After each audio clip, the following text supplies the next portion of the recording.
고린도전서 15장 1절부터 8절까지만 한 목소리로 같이 읽겠습니다. 형제들아, 내가 너희에게 전한 복음을 너희에게 알게 하노니 이는 너희가 받은 것이요 또 그 가운데 선 것이라. 너희가 만일 내가 전한 그 말을 굳게 지키고 헛되이 믿지 아니하였으면 그로 말미암아 구원을 받으리라. 내가 받은 것을 먼저 너희에게 전하였노니 이는 성경대로 그리스도께서 우리 죄를 위하여 죽으시고 장사 지낸 바 되셨다가 성경대로 사흘 만에 다시 살아나사 게바에게 보이시고 후에 12 제자에게와 그 후에 500여 형제에게도 일시에 보이셨나니 그 중에 지금까지 대다수는 살아있고 어떤 사람은 잠들었으며 그 후에 야고보에게 보이셨으며 그 후에 모든 사도에게와 맨 나중에 만삭되지 못하여 난 자 같은 내게도 보이셨느니라. 아멘. 나누어 드린 유인물은 그냥 집에 가서 참고로 읽으시고, 이 땅에 신약교회가 출발하면서 교회의 그 회의를 통해서 만든 하나의 기념일입니다.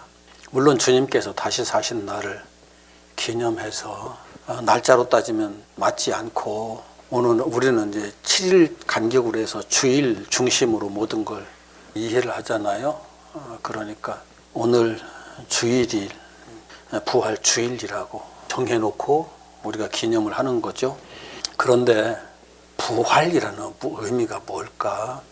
가장 기본적인 것은 이 세상 역사가 다 끝나면은, 물리적인 역사가 다 끝나면은, 시공간의 역사가 다 마감되면은 하나님의 형상으로서 존재들에게는 하나님의 형상으로서의 존재로 다시 살아나는 그것을 부활이라고 얘기를 하죠.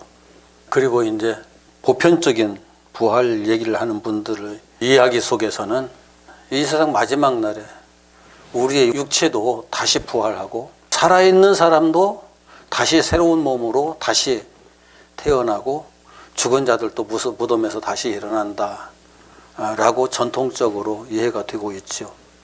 자, 부활이라는 말은 다시 산다는 말이에요. 다시 산다. 그럼 중생이라는 말과 무엇가 다를까요? 중생이라는 말은 어떤 의미인가요? 중생, 다시 태어난다. 이게 중생이죠.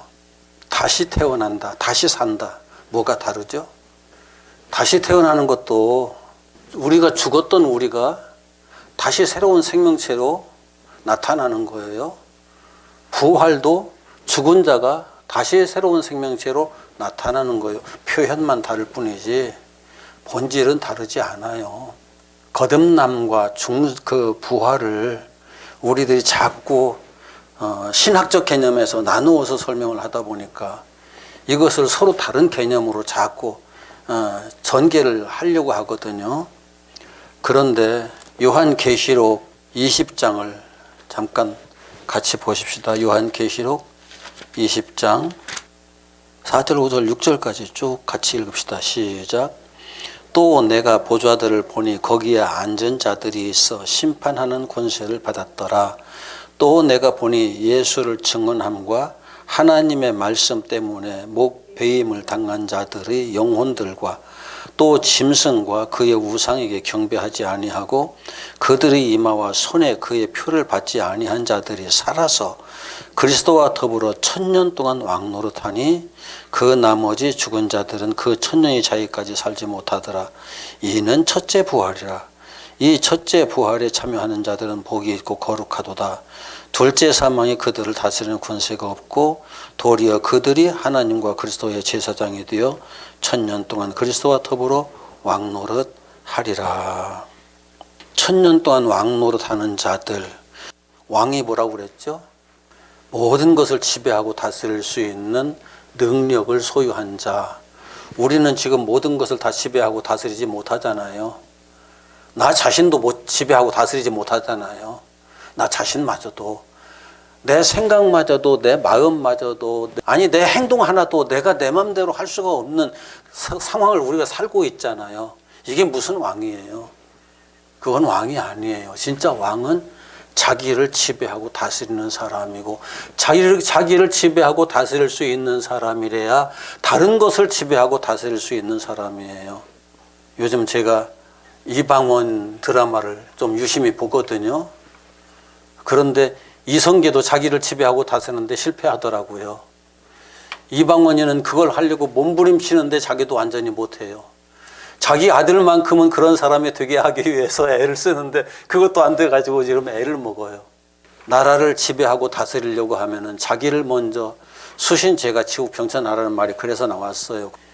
자기를 먼저 지배하고 다스릴 수 있는 사람이 돼야 가정을 가지런히 할 수 있고, 나라가 이러쿵저러쿵 하면서 나라에 대해서 얘기를 할 수 있고, 천하를 평안하게 할 수 있다. 이제 왕이라는 개념에서 접근하는 거거든요. 그럼 천년이라는 건 뭘까요? 천년이라는 건 한시적이 아니라는 거예요.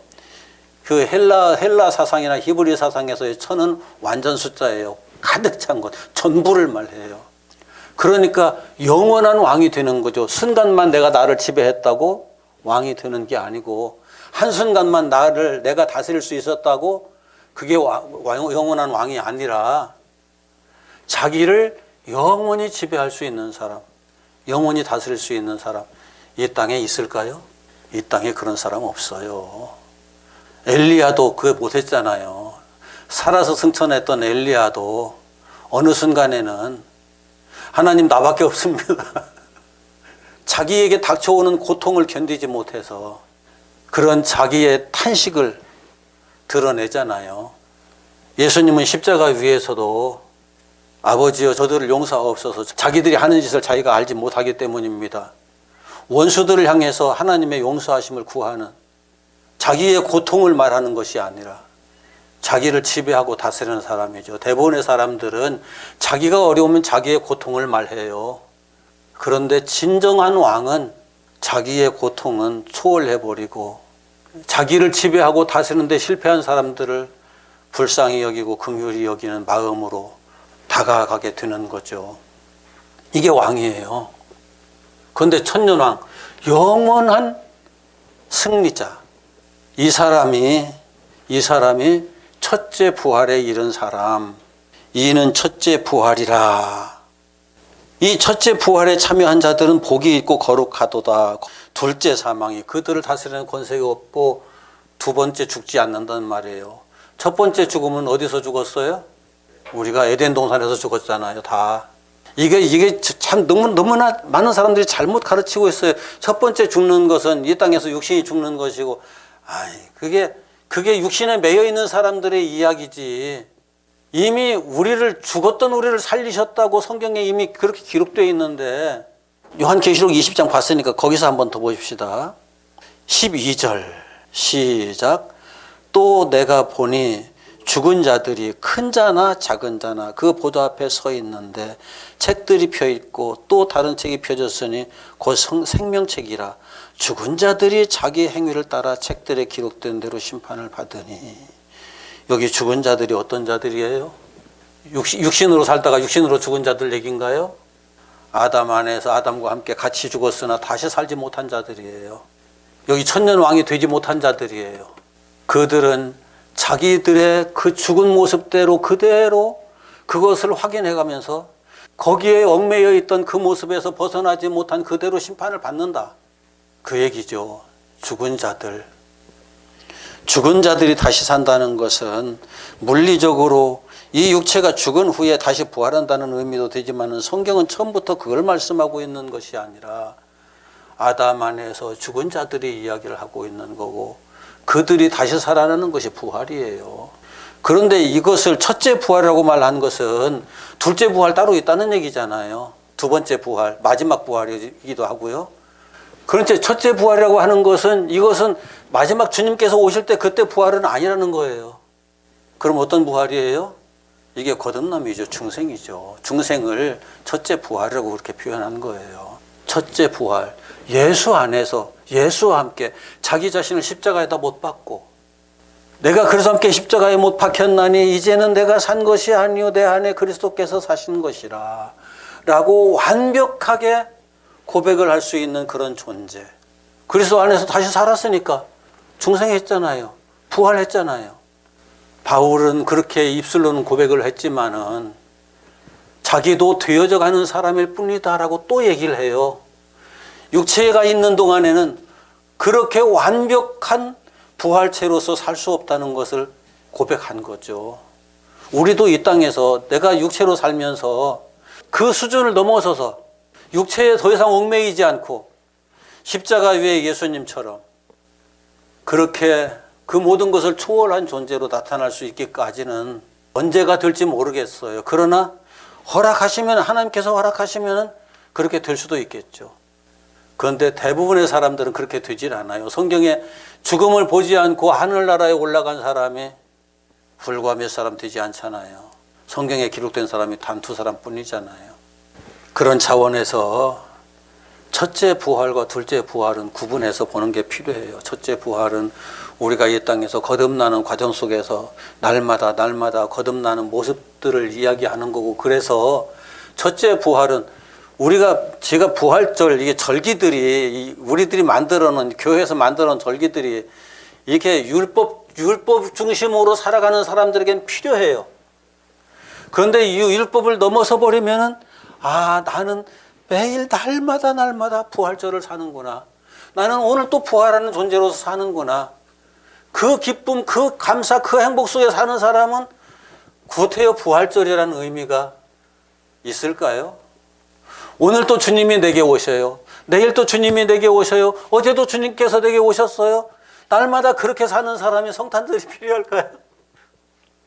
그런 사람에게 성탄절이 오늘 또 주님께서 내 안에 탄생하시고 어제도 탄생하셨고 내일 또 탄생하실 것이고, 이런 영적 신비를 알지 못하니까, 이해를 하지 못하니까, 깨닫지 못하니까, 경험을 하지 못하니까 날짜를 정해놓고 어느 날짜를 자꾸 얘기해가면서 그날이 그런 날이다, 그날이 그런 날이다, 그걸 기념하는 날이다. 아니요, 우리들의 진정한 영적 세계에 들어가면은 어느 날을 기념하는 것이 아니라 날마다 그날이에요. 이 영적 신비를 알아야 이 부활절에 대한 의미도 정확하게 내가 이해할 수 있고, 진정한 부활절을 살아낼 수 있는, 날마다 부활절이 아니라 부활의 날이에요. 그냥 날마다 부활의 날을 살아낼 수 있는 사람이 되는 거죠. 그래서 죽은 자라는 것은 사망의 속성에 사로잡혀 있는 자라는 의미로 이해하면 더 정확해요. 사망의 속성에 사로잡혀 있는 자. 그런데 사망의 속성으로부터 자유로운 사람이 얼마나 될까요? 그래서 주의 종이라는 말을 쓰는 거예요. 사망의 존재라는 말을 쓰는 거예요. 사망의 속성으로부터 완벽하게 자유로운 사람? 그럼 육신에서 벗어나야죠. 부활을 오늘 성경에서는 고린도전서 15장 다시 펴봅시다. 고린도전서 15장 아까 읽은 성경 구절에서요. 15장 3절 같이 읽어요. 시작. 내가 받은 것을 먼저 너에게 전하였느니 이는 성경대로 그리스도께서 우리의 죄를 위하여 죽으시고, 4절 장사 지낸 바 되셨다가 성경대로 사흘 만에 다시 살아나사. 성경대로 2번 적혀 있어요. 성경대로. 구약에서는 그 성경대로라고 하는 그 말이 그 토라를 의미하거든요. 신약에서는 그라페인데 역시 토라예요. 그리스어로 이제 번역해서 쓰다 보니까 그렇게, 토라는 모세오경이거든요. 모세오경, 율법서를 모세오경을 성경이라고 말하고 성경대로 모세오경에 기록된 대로 그 얘기예요. 이사야서 53장에 물론 예수 그리스도의 부활에 대한 선지자의 글에 상세하게 기록이 되어 있어요. 그런데 그것조차도 지금 바울은 훌쩍 뛰어넘어서 성경대로예요. 모세의 글대로, 율법대로예요. 요한복음에 보면은 말씀이 육신이 되어 오셨다고 했잖아요.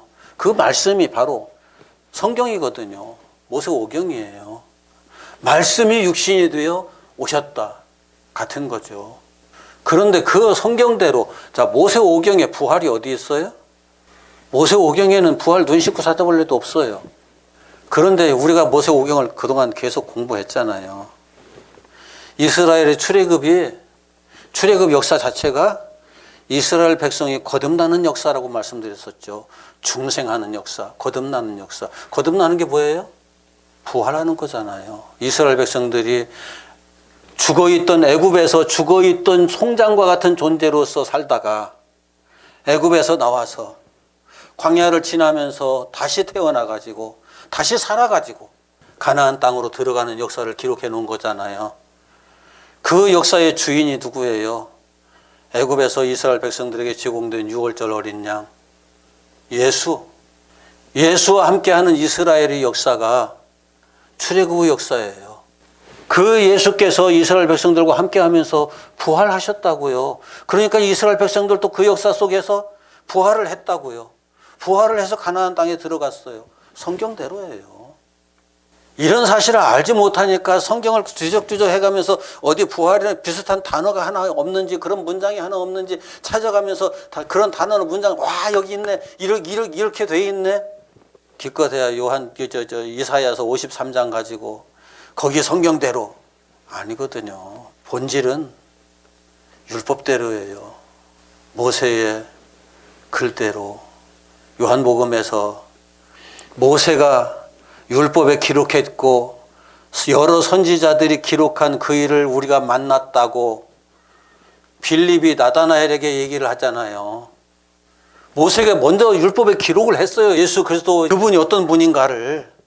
거기에 이미 여자의 후손으로 우리에게 오셨고 우리를 위해서 우리와 함께 죽으시고 우리와 함께 다시 사신 역사가 모세가 율법에 기록한 그 내용 속에 다 있단 말이에요. 그걸 이해를 못하니까 율법 따로 복음 따로 이상한 얘기를 하는 거예요. 자, 15장 1절 같이 읽습니다. 시작. 형제들아 내가 너희에게 전한 복음을 너희에게 알게 하노니 이는 너희가 받은 것이요 또 그 가운데 선 것이라. 아주 재미있는 표현을 해요. 먼저 내가 너희에게 전한 복음. 바울이 무슨 복음을 전했어요? 바울 서신을 쭉 읽어보면은 예수 얘기뿐이에요. 여기도 그렇잖아요. 예수께서 성경대로 오셨다, 죽으셨다, 부활하셨다 그 얘기하고 있잖아요. 복음이 바로 그거예요. 내가 너희에게 전한 복음, 예수께서 오셨다, 죽으셨다, 부활하셨다. 이게 전부예요. 그런데 예수께서 오시고 죽으시고 부활하신 것이 나하고 무슨 상관이에요? 예수만 따로 떼어놓고 예수님 저기 계시고 나 여기 있고 그러면 아무런 의미 없어요. 예수 안에 내가 들어가야 그게 의미가 있는 거죠. 예수 안에 내가 들어가야 내가 예수와 함께 죽고 예수와 함께 부활할 거 아니에요. 이것이 복음이에요. 예수만 오셨다. 예수께서 죽으셨다. 예수께서 부활하셨다. 복음이 아니에요. 그건. 예수께서 오셨는데 내가 예수 안에 있고 예수께서 내 안에 계신다. 예수님과 내가 하나가 되었다. 그 하나가 된 상태로 예수께서 죽으셨다. 나도 같이 죽었다. 예수께서 부활하셨다. 그래서 나도 같이 부활한다. 이것이 어느 한순간에 이루어지는 것이 아니라 내 삶의 내 일생을 통해서 예수와 함께 진행되는 역사거든요. 그렇게 돼야 정확한 복음이 되는 거예요. 그렇지 않으면은 무언가 논리적으로 맞는 것 같은데 뒤틀려 있는 거예요. 사망의 속성에 사로잡혀 있는 동안에는 이스라엘 백성들이 출애굽했으니까 애굽에서 살던 애굽인들의 본성에서 벗어나던가요? 제가 출애굽과 탈애굽을 얘기를 했잖아요. 출애굽은 애굽에서 홍해바다 건너물어서 출애굽은 했어요. 탈애굽에 몇 년 걸렸어요? 탈애굽. 자기 자신의 속에 있는 애굽의 속성이 다 사라지고 새로운 피조물이 될 때까지 40년이 걸렸어요. 그냥 되던가요? 다 죽어야만 비로소 완성될 수 있었고 죽어야만 다시 태어나는 거였어요. 이게 부활이에요. 죽지 않고 부활이 있던가요? 있을 수 있나요? 죽지 않고 부활이 없어요. 어떤 형태로든지 물리적 죽음이든지 영적인 죽음이든지 죽음이 있어야 부활이 있어요. 중생도 마찬가지죠. 거듭나는 것? 예수님께서 니고데모에게 요한복음 3장에서 니고데모에게 사람이 거듭나지 않으면 결단코 하나님 나라를 볼 수 없다고 말씀하시잖아요. 거듭난다는 것은 죽음을 전제로 하는 거예요. 내가 없어져야 다시 태어나죠. 이미 모세오경에 다 기록되어 있는 내용들인데 니고데모는 모세의 글들을, 모세의 율법을 가르치는 율법사잖아요. 율법사였으면서 그 사실을 몰라가지고 그게 무슨 말인가 싶어서 뻥 하고 있으니까 율법의 선생으로서 어찌 그것도 알지 못하느냐. 율법의 선생은 알아야 된다는 말이죠. 한국의 목사들이 제발 이것 좀 알았으면 좋겠어요. 최소한도 이것만큼이라도 이스라엘 율법사라는 그 개념과 지금 이 땅의 목사들 메신저라는 개념과 다르지 않거든요. 말씀을 전하는 자들은 말씀을 전하고 가르치는 역할을 하는 입장에서 보면 똑같은 거거든요. 그런데 말씀을 전하고 가르치려고 그러면 말씀을 알아야 되잖아요. 니고데모처럼 중생해야 된다. 성경에 기록되어 있다. 성경에 어디 기록되어 있는 거지? 아, 예수께서 말씀하셨으니까 그렇네. 그게 아니라니까요. 예수께서 요한복음 3장에서 말씀하시기 이전에 이미 모세의 글에 다 기록되어 있는 거거든요. 그러니까 니고데모를 꾸짖는 거죠. 부활과 중생이 다르지 않고 죽었다는 것은 아담 안에서 죽은 거고 아담 안에서 죽은 자들이기 때문에 우리는 육신에 내가 머물러 있는 동안에는 사망의 속성으로부터 결코 자유로울 수 없는 존재들로 살아가는데 우리가 예수 그리스도 안에서 바울이 고백했던 것처럼 내가 그리스도와 함께 죽었나니 라고 우리는 사실상 이거 날마다 선언해야 돼요. 날마다 선언해야 돼요. 왜요? 나한테 죽은 모습 보이거든요. 날마다. 내 기분대로 살고 내 감정대로 살고 내 지식대로 살고 내 습관대로 살아내는 이 삶의 모습들이 나는 하고 싶지 않은데 어느 순간에 불쑥불쑥 튀어나온다니까. 그걸 보면서 다시 무릎 꿇고 주님 나는 다시 죽습니다. 당신과 함께 십자가에 못 박힙니다. 못 박습니다. 나를 다시 태어나게 해주십시오. 나를 다시 부활하게 해주십시오. 그럼으로써 우리는 날마다 조금씩 이스라엘 백성들이 40년 동안 했던 것처럼 우리도 조금씩 그렇게 다시 태어나는 거라고요. 그런 걸 우리는 또 우리 삶 속에서 다시 확인을 하잖아요. 옛날에는 저런 모습 봤으면 그냥 속이 뒤틀리고 그냥 욕이 먼저 툭 튀어나오고 그것 때문에 뚜껑이 열려버리고 그런 일들이 있었는데 신앙생활 점점 하면서 내가 기도하면서 살다 보니까 아, 그럴 수도 있구나. 나도 옛날에 그랬었는데 주님 용서해 주십시오. 지금 내게는 저런 모습이 없는지 나를 보게 하시고 나를 다시 한번 더 새롭게 하십시오라고 기도할 수 있는 사람들이 돼 가는 것, 이것이 점점 온전히 거듭남에 이르러 가는 하나님의 백성들의 모습이고요. 새로운 피조물이 되어가는 하나님의 백성들이고요. 점점 영적 부활, 첫째 부활의 온전함에 이르러 가는 우리들의 모습이지요. 성경을 부분적으로 봐서는 이런 것들이 통합적으로 보이질 않아요. 성경을 창세기에서부터 계시록까지 전체를 통합해서 보면은 어떤 원리가 보이잖아요. 저는 그래요. 하나님께서 그런 은혜를 주셔가지고 제가 이런 이야기들을 목사님들에게 말하면은 목사님은 보일지 몰라도 우리는 안 보여요. 그렇게 이야기들을 하는데, 말들을 하는데 성령께서 하시면 되죠. 내가 보려고 해서 보이는 건 아니에요. 유대인들도 실패했어요. 바리새인들도 실패했어요. 수많은 성경학자들이 실패했어요. 왜 모세오경을 율법으로밖에 못 보는지. 바울은 모세오경을 로마서에서 그렇게 얘기를 해가면서 율법을 얘기해가면서 이것이 복음이다 계속 얘기를 하고 있는데 우리들은 로마서에서 바울이 복음을 설명하고 있는데도 그 복음을 이해를 못해요.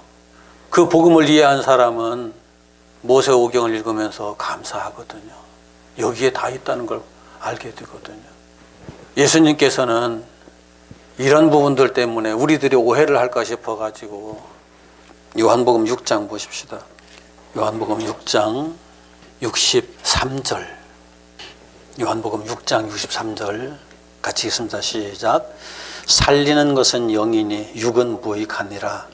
내가 너에게 이런 말은 영이요 생명이라. 요한복음 6장이 처음에 뭘로 시작해요? 오병이어 사건으로 시작하잖아요. 오병이어 사건으로 시작해가지고 거기에 사람들이 그 다음 날도 예수님한테 그걸 떡 한 주먹 더 얻어먹을까 싶어가지고 예수님의 집에 쫙 모였다가서 예수님께서 그들 데리고 그 유대인들 회당, 모이는 회당으로 데리고 가서 그 어제 내가 너희들에게 먹인 것은 떡이 아니라 내 생명이었다. 내 몸이었다. 내 살이었다. 내 생명이었다. 말씀하시잖아요. 너희들이 나를 먹으면 살고 나를 먹지 않으면 죽는다.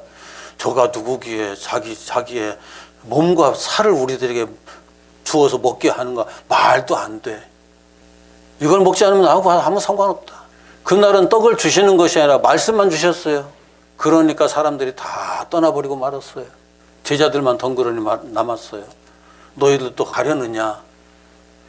영생의 말씀이 여기 계시면 우리가 누게로 가오리이까. 그러면서 몇몇 남아있던 사람들한테 계속 말씀하시는 거잖아요.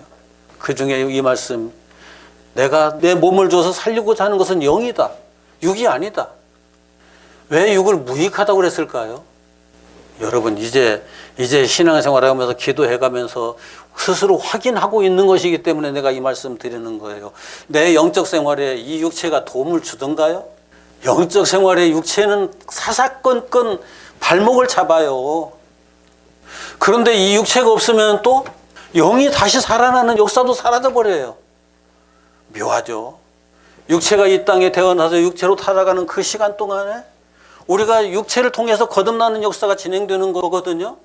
그래서 육체를 없애면 안 돼요. 이건 없애면 안 되지만은 육체를 통해서 육체를 제어해가면서 육체 속에 하나님께서 이 육체 속에 이루시는 영적인 역사를 우리는 이루어 가야죠. 그러기 위해서 육체를 그냥 목매다서 한순간에 죽어버리는 것이 아니라 물에 뛰어들어서 한순간에 죽어버리는 것이 아니라 날마다 그리스도와 함께 자기 자신을 십자가에다 못 박는 과정을 통해서 거듭나는 역사 속으로 들어가는 거죠. 그렇게 온전히 거듭나면은 그 거듭나는 것이 육체가 거듭나느냐? 아니에요. 육체는 거듭나지 않아요. 영이 거듭나는 거죠. 영이 온전히 거듭났을 때 육체를 통해서 나타나는 게 달라져요. 육체가 그때부터 영의 지배를 받거든요. 그래서 내가 영에 의해서 얼마나 지배를 받는 사람이 되었느냐에 따라서 그 사람의 삶의 모습이 점점 더 거룩해져 가는 거죠. 내가 육체에 사로잡혀 있는 만큼 나는 벗어나기 어려워요. 내가 그렇다고 육체를 완전하게 내 스스로 내 능력으로 무시해가면서 살 수 있느냐? 그것도 불가능해요. 고통을 엄청나게 느끼거든요. 아니 제발 좀 이런 것 좀 가르쳤으면 좋겠어요. 목사들이 교회에서 성도들에게 쓸데없이 정치가 뭐 어떠더니 뭐 경제가 어떻더니 그런 게 이게 아무런 의미가 없어요. 우판이 좌판이 정말 복음이 뭔지를 모르는 사람들이 빠져버리는 오류예요. 살리는 것은 영이니 육은 무익하니라. 그런데 대부분의 사람들이 육에 대한 얘기를 하고 있잖아요. 물리적인 얘기를 하고 있잖아요. 부활이라고 하는 것은 더 이상 내가 육체에 묶이지 않고 육체로부터 자유로운 존재, 영적 존재로서의 삶을 살아가는 그 모습이 부활에 이른 사람의 모습이에요. 첫째 부활. 마지막 부활 아니에요. 첫째 부활. 첫째 부활에 이른 사람을 아까 왕이라고 했죠. 계시록에서 왕. 자기 자신을 완벽하게 지배하고 다스릴 수 있는 사람. 참 이게 아이러니한 건데 다른 종교에서도 이걸 하려고 몸부림쳐요. 한국의 불교가 이제 보편화되어 있잖아요. 기독교인들보다 훨씬 많잖아요. 불교인들 중에 진짜 불교인들은 어떻게 하면은 자기 자신을 극복하고 자기 자신을 완벽하게 지배하고 다스릴 수 있을까? 거기에 목을 매달면서 사는 사람들이 많아요. 그 사람들은 우리가 하면 할 수 있을 것이라고 생각하는 거죠. 그런데 성경에서는 우리가 된다? 성경에서는 우리가 안 된다고 단언해버렸어요. 바울이 로마서에서 의인은 없나니 하나도 없다고 고백해 놨는데 이미 이 모세 오경에서 출애굽한 이스라엘 백성 중에 단 2사람만 여호수아 갈렙만 아니 심지어 모세마저도 살아서 가나안 땅에 들어가지 못했어요. 그만큼 육체가 살아서 완벽한 왕의 존재가 된다는 것이 어렵다는 것을 우리들에게 보여주는 거거든요. 그것도 그들이 스스로 했느냐? 아니죠. 하나님께서 애굽에서 끌어내주지 않았으면 뭐 할 수 없었던 거죠. 하나님께서 시내 산에서 그 영광을 보여주시면서 그들을 새롭게 거듭나게 하시지 않았으면 그들도 될 수 없었죠. 당연히. 우리들을 하나님께서 불러내어 이 복음의 이 은혜 안에 두셨기 때문에 우리가 이 거듭남의 역사를 함께 살아갈 수 있는 거고, 그때 순간순간마다 왜 거듭나야 하는지 우리들에게 우리 자신의 모습을 보여주시면서 그러니까 거듭나야 돼라고 확인해 주시기 때문에 우리가 가능해지는 거죠. 난 아무것도 거듭날 것 없어. 난 다 된 사람이야. 그 사람은 영원히 할 수 없는 사람이에요. 성탄절이 되면 온 거리를 휩쓸고 다니면서 징글벨 징글징글해요. 난 그 소리가. 부활절마다 온 교회 성도들 다 끌어모아서 새벽 예배 같이 드리고 시가지 행진하는 것 이렇게 표현하면서 그렇지만 아직까지 송장들의 행진이에요. 진정으로 거듭난 사람은 그럴 필요가 없어요. 그럴 이유도 없어요. 진정으로 부활한 사람이 자기를 과시하나요? 자기를 드러내나요? 진정으로 거듭난 사람, 진정으로 부활한 사람은 자기를 과시하거나 드러내지 않아요. 예수님께서 부활하셨을 때 이 땅에 계신 시간이 얼마였어요? 부활하셨으니까 이제 부활하신 자기 자신을 온전히 드러내시면서 나 부활했다 믿어라 해가면서 온 세상 다 다니면서 부활한 증거가 여기 있다 부활하 왜 안 하셨어요? 그것 가지고 사람들이 믿는 것 아니고 부활에 이르는 것 아니에요. 죽었던 나사로가 살아나니까 나사로를 죽이려고 했던 게 인간들이에요. 말씀을 정리합니다. 모세오경을 읽어도 이해가 되지 못하면 신약 성경을 읽어도 완전히 깨달아지는 게 쉽지 않죠. 신약 성경을 통해서 모세오경을 이해할 수 없다고 그러면 그 사람은 성경을 아직 제대로 이해하고 있는 사람이 아니에요. 신약 성경을 읽다 보면 다시 모세오경, 창세기, 출애굽기, 레위기, 민수기, 신명기 다시 그리로 다 돌아가게 돼 있어요. 여러분 다시 한번 부탁드립니다. 날마다 부활의 은혜 속에 사십시오. 지난 나의 모든 삶의 순간순간들이 부활의 역사 속에 있었음을 감사하십시오. 기도합시다.